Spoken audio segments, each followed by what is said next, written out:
Good morning guys! Welcome to my channel. I-share ko po sa inyo ngayon kung paano magluto ng tofu sambal in Indian style. Ayan, pina-fry ko po yung tofu.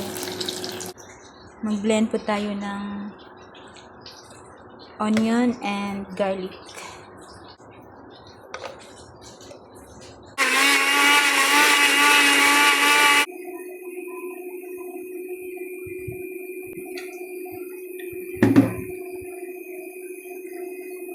Lagyan po natin siya ng mustard seed.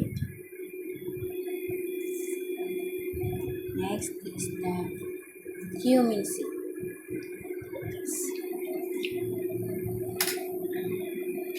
Lagyan na po natin yung ating onion.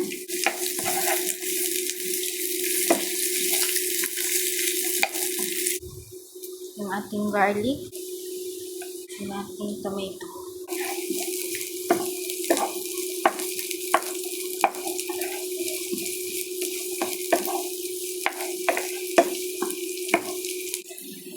Turmeric, chili powder,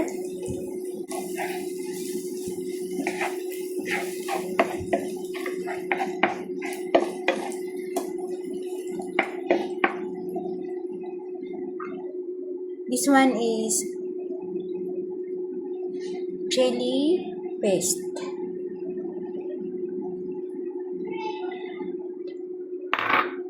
Lagyan natin siya guys.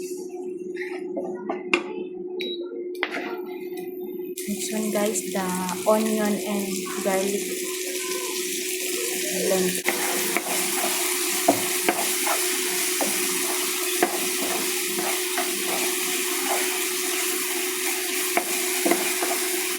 Lagyan natin siya ng konting tubig.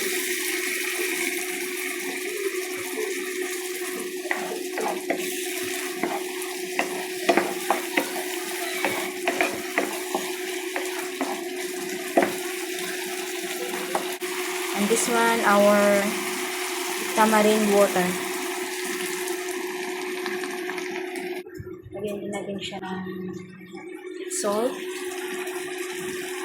Next, our fried tofu.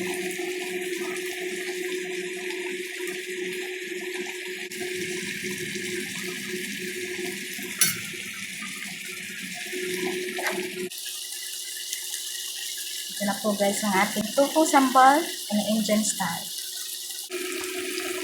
Tofu sambal is ready to serve.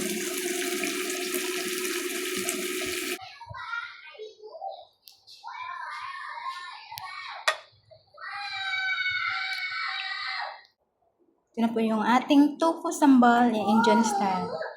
Thanks guys. Thanks for watching. Bye.